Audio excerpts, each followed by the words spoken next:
Welcome to the intersection of technology, cybersecurity, and society. Welcome to ITSP Magazine. You're listening to a new episode of Stories from Space podcast, where your host, Matthew Williams, examines the history of human spaceflight, the breakthroughs that revolutionized our understanding of the universe and our place in it, and the brave individuals who work tirelessly to advance the frontiers of our understanding. Knowledge is power, now more than ever.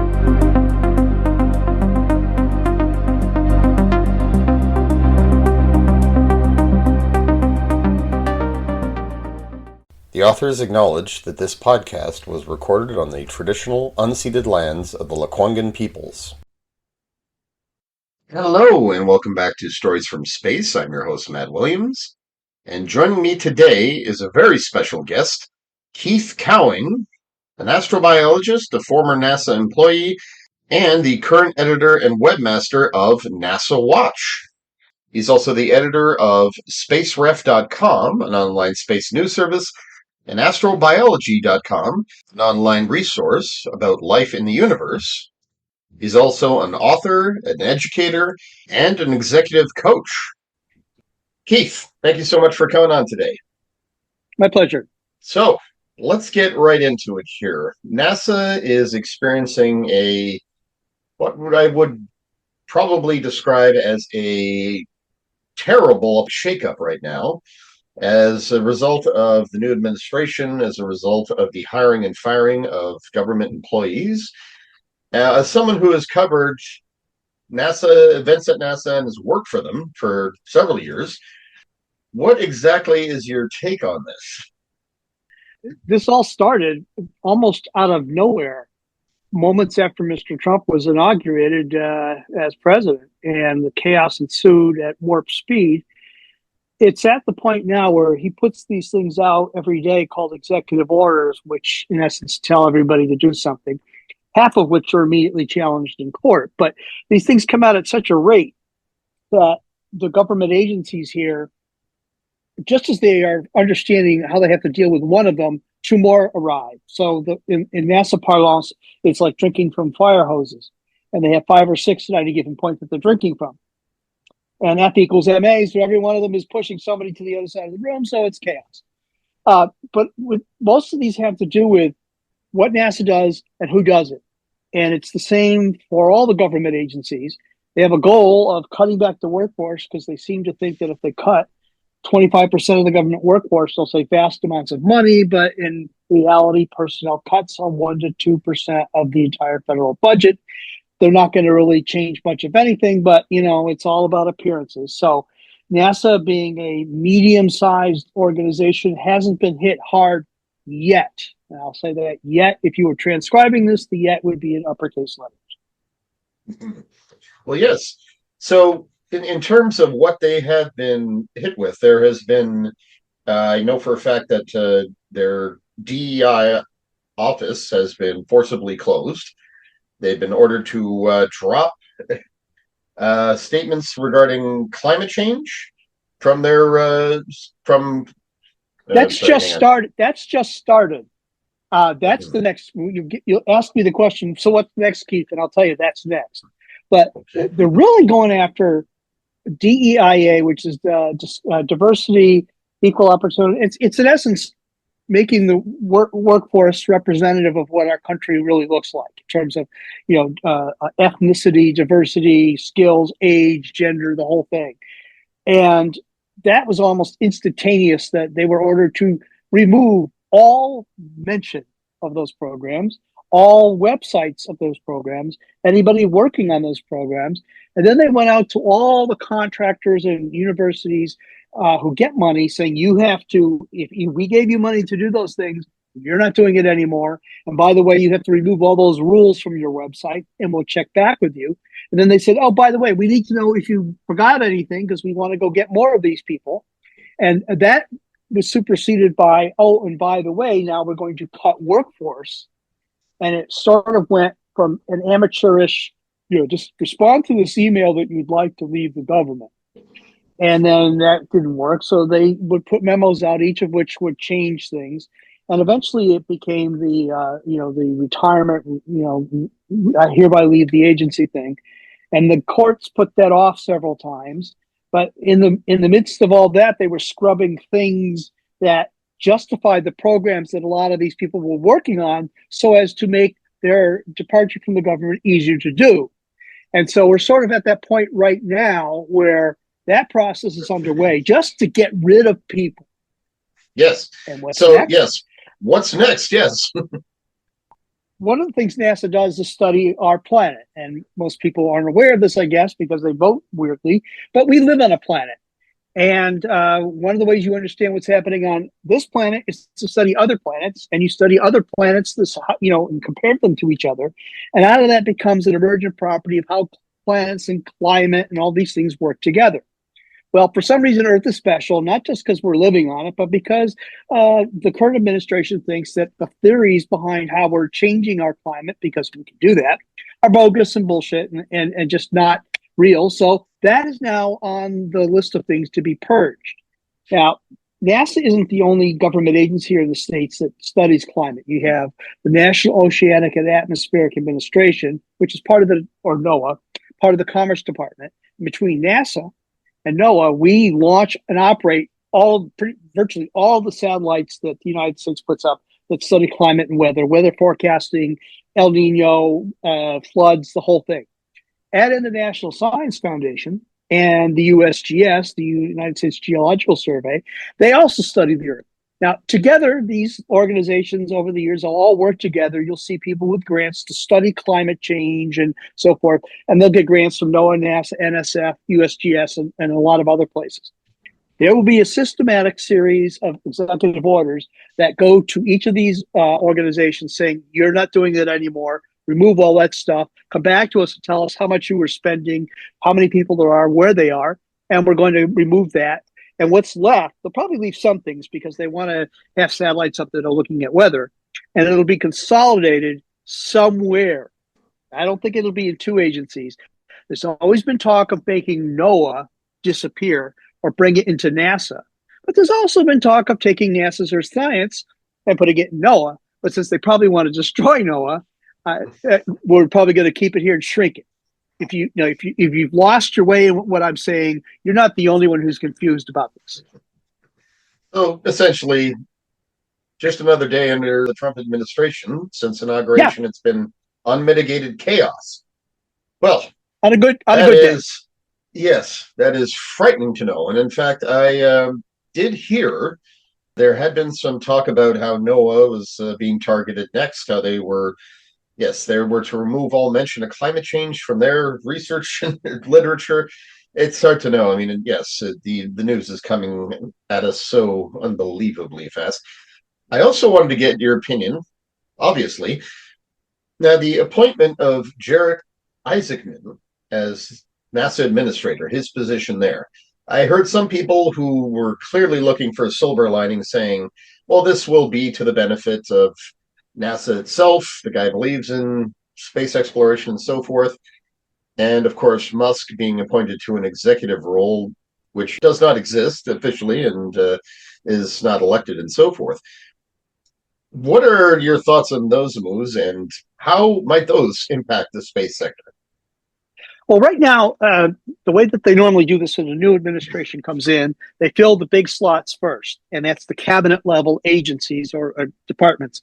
And so they've been focusing on that, and we've got Kennedy, and so forth. All these guys have made it through. These were the difficult ones, and if the difficult ones get through, the others that are not controversial almost will fly right through.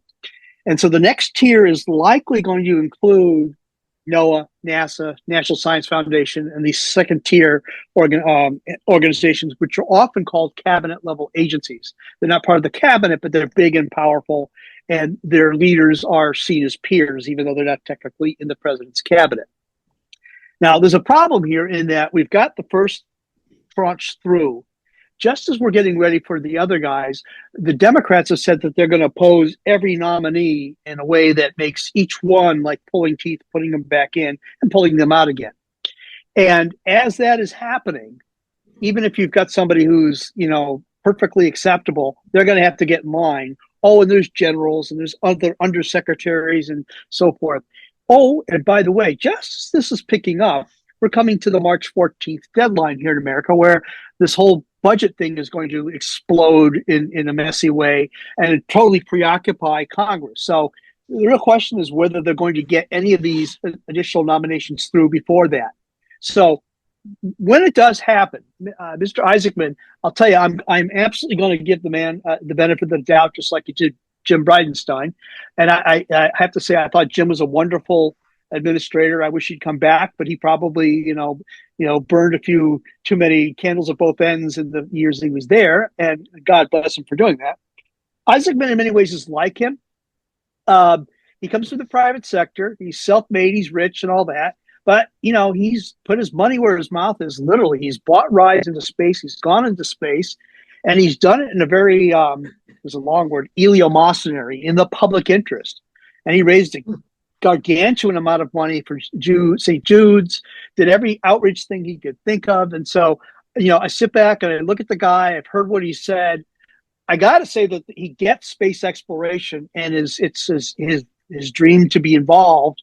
And so I got to give him that significant number of points out of the gate. As to whether he's able to run the agency, well, he's a billionaire and he started companies, dropped out of high school, built companies. So, all right, he's figured that one out. But running a company as an entrepreneur, where you can make the rules and break them, is different than running a government agency. So that's the challenge. Normally, you fix that by having deputies and people in place who've done this before.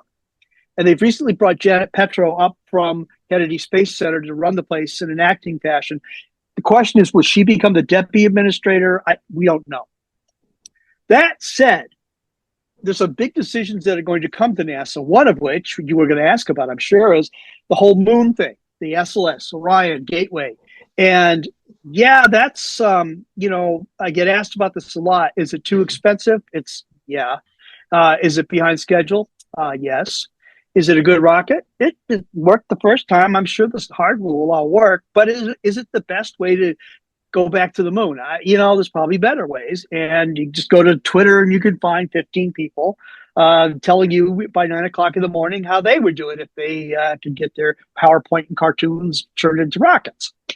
That said, you got to ask yourself, do I want to give the new administrator a horrible thing to do on his first day in the job and preside over the cancellation? Or are we going to cancel that first, create all the uproar and tumult, and then he comes in and he's the, let's fix all this sort of thing. That's my guess, is that you'll probably hear that bad news before he shows up.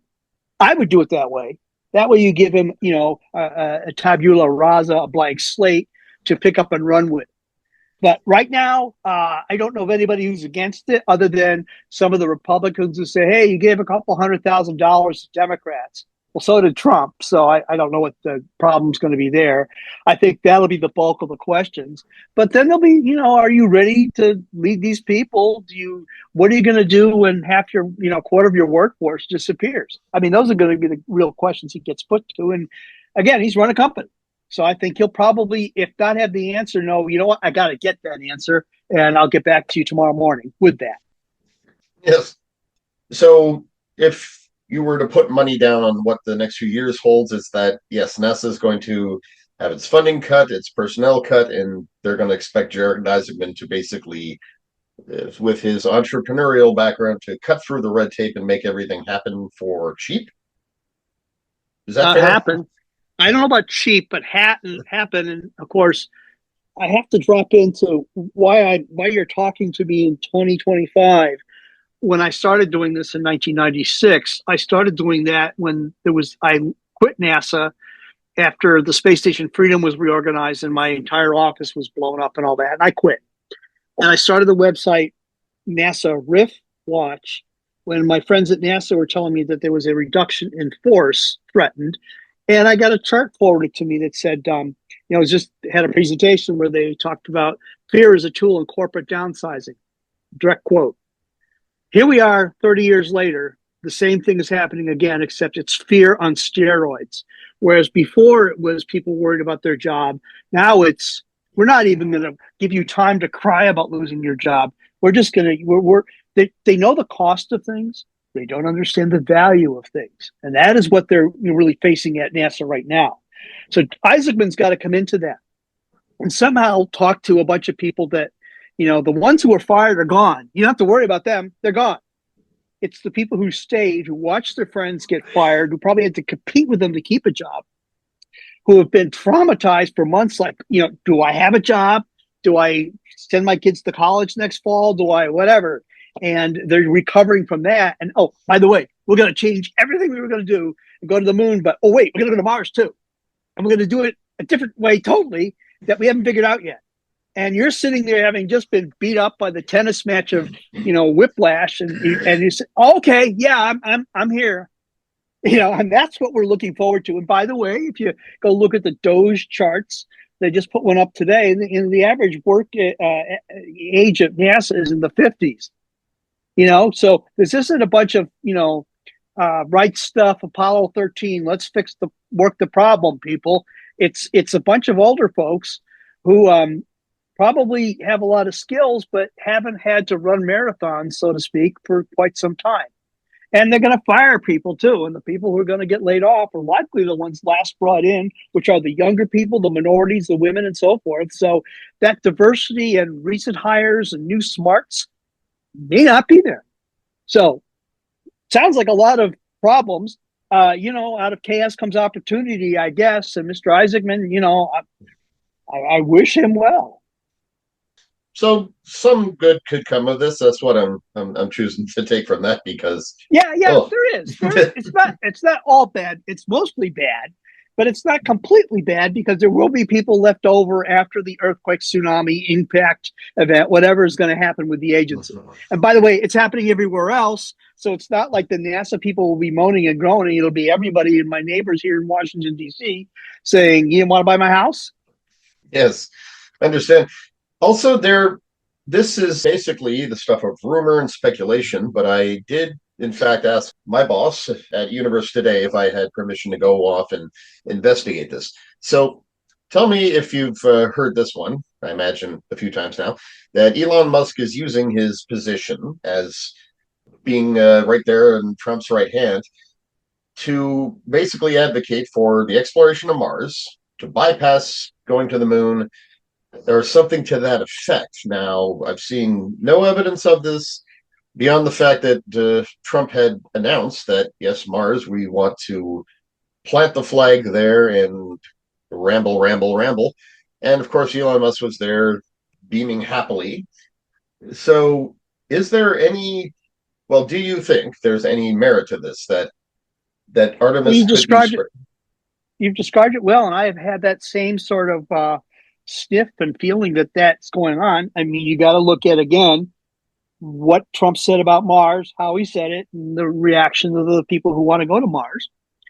I haven't heard the same enthusiasm about the moon, going back to the moon. I haven't heard him say no, but I haven't heard anything other than Mars. Elon wears the T-shirts in the Oval Office that says Occupy Mars. So, yeah, I guess that's where he's interested in going.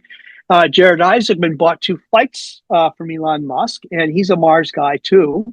That doesn't mean that they're going to walk away from the moon program. It may be that they're going to do it differently, with a different thought as to, do we build lunar bases there, or do we just practice ops and so forth, and then just pivot quickly and go to Mars, or do we do both? Could you go to Mars cheaper? Yes.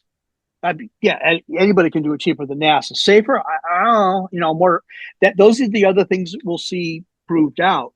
But when you have rockets that are so cheap that you build them like corn silos and you improve them literally in a real-time fashion as a consumer product, you're looking at a capability that may not exist today, but might exist in a year or two.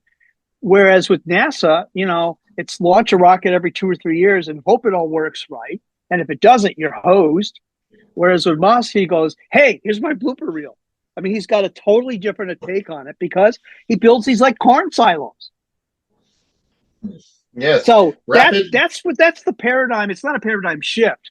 It's sort of like one of those hand whistles that's just going to go, woo, woo, woo. This is a totally different take on things. And we don't really quite know how it will fit into what everybody's expecting to go to Mars. It may be they may have two Tiger teams competing inside of SpaceX, and the best way to do it, or competing with Blue Origin. They may throw a prize modality into this. I don't know. So, is the moon passe? All I could say is I'll be 70 in a few months. I grew up during Apollo. They said we're going to land on the moon by the end of the decade, and little 6-year-old me said, "Oh, hot damn!" Well, we did. And then they said Mars by 1981. I'll be in college. I'll be in my 80s when we do this. So Lucy in the football. But then I would hear, well, moon, we've been there. Forget about it for 20 years. Then we're going to go back to the moon. No, we're going to go to Mars. No, we're going to the moon, Mars. And it's almost like, are you moon or moon Mars? It's like this purity test. And so I don't know where the pivot is right now. When there's an absence of clarity in this, all things are possible and all things are not possible. And we're sitting in that, limbo right now. And until something falls out of the sky, it's the Twitterverse that's going to be figuring out what may or may not be going on with the pretty pictures that show up every night at 2 a.m. That strikes me as a very, very sensible and sane characterization of a very insane situation. Yeah. Exactly. And I feel, yes, and I feel almost silly to ask you these questions and say, what is going on here, as if anyone knows, because it does seem like it's interesting because I get interviewed a lot on. I kind of like doing international television because I like to talk to people not in the echo chamber here in the States, and a lot of times I have to talk to a translator. And I used to be a sign language interpreter, so I have the brain that can pause, and I have to sit and change. I've done that in real time, and when I get asked with an interpreter, I have to think, all right, you and I can talk in English. You speak Canadian, I speak English, and whatever. But when you try and explain this to people in the real world in simple language, it's hard to do. They would say, well, the moon, it's up there. We went there. Can't we just use those things to go back? And you have to explain that whole, well, that was then, this is now thing. But let me just toss something into the discussion here that I think we in the West, or at least in America, forget. I was on CNN one time, and they would brought up the whole China thing about landing on the moon. I go, you know what? Let them. We did it. And I'm certain that they will land, and we'll land next to it. And our big American gas guzzling lunar lander will roll down the window and say, "Howdy, where do you want me to park?" It's going to be okay. But if you look at the rest of the world, I remember when there was 1969, and they said it's the largest audience that ever watched anything on television, 1 billion or 2 billion people. Well, that was a big deal. Well, now that's like, that's a bad audience for something global. And when we do land humans on the moon again, more than 2/3 of the people living will have never seen humans walk on another world live. To them, it's been history, myth, conspiracy mongering, and so forth. And as I have often said, this will be doing the same thing again for the first time. This will be the first lunar landing for many billions of people in countries that we would never have thought back in the day would be capable of landing on the moon, like China. India is going to have its own space. You've got a dozen countries with the technological sophistication, and you've got people with more money in their back pocket than some countries for space agencies. So the whole paradigm has utterly changed. And you and I, we both got gray hair and so forth, are 1 foot in the old way of doing things. And there's a whole new way of things that's about to pop up. And I guarantee you, when we land people on the moon again and then on Mars, it will be in a way that we would not think possible, you and I here sitting right now, because things are just different. And I don't even know what I mean by that, other than things are different. Yes. Earlier, when I mentioned the last 12 years, in fact, I was just thinking about connections or deja vu from the first Trump administration. Because, as you, I'm sure, recall so much better than I do, but I remember when they took office, they had not met with NASA once at that point. And for a very long time, they still hadn't met with NASA. And so NASA really didn't know what to do other than just carry on. They got a transitional funding bill. And then Mike Pence announces we're reactivating the National Space Council, and that we're prioritizing the moon. And he didn't say anything about Mars, but other than going back to the moon will be good for us going to Mars.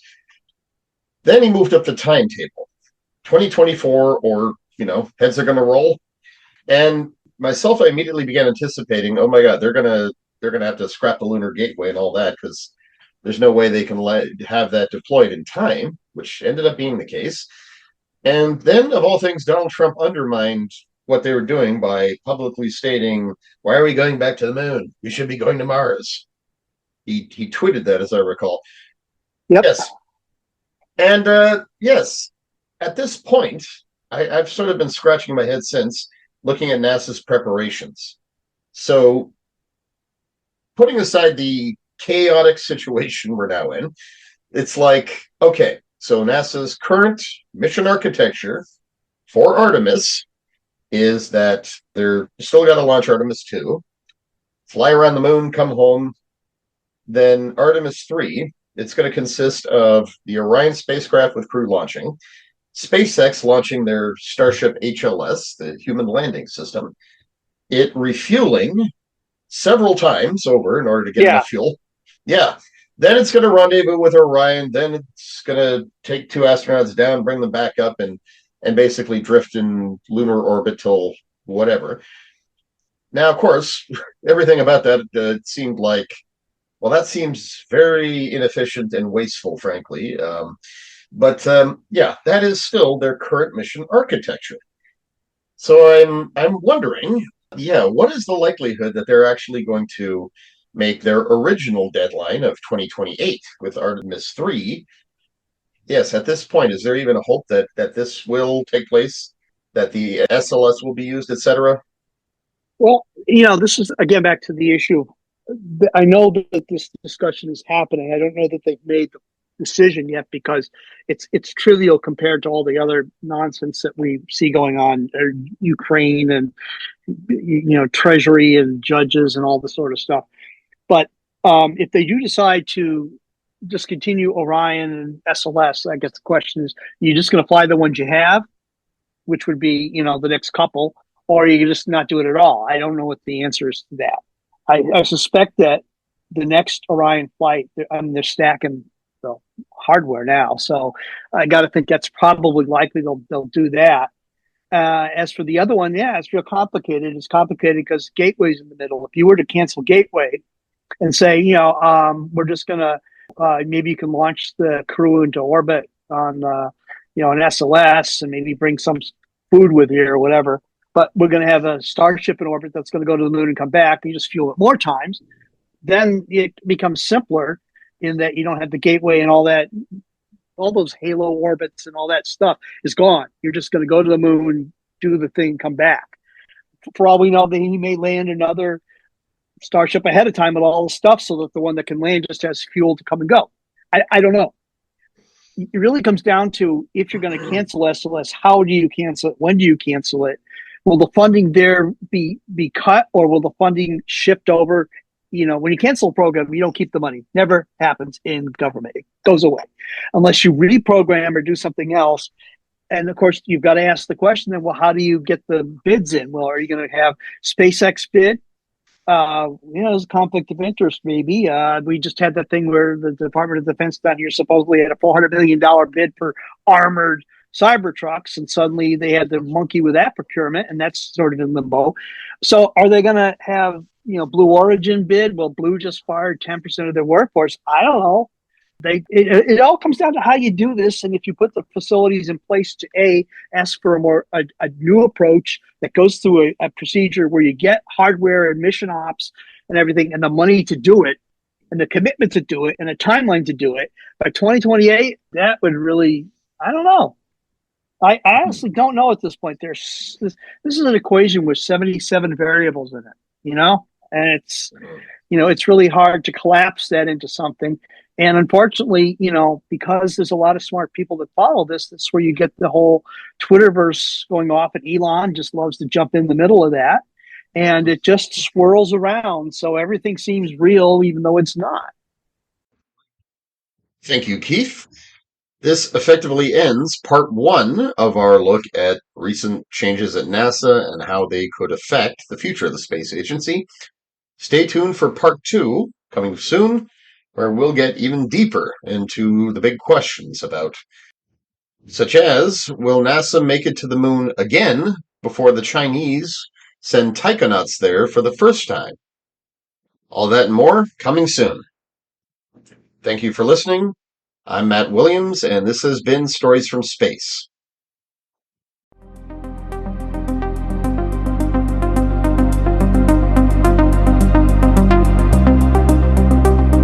We hope you enjoyed this episode of Stories from Space podcast with Matthew Williams.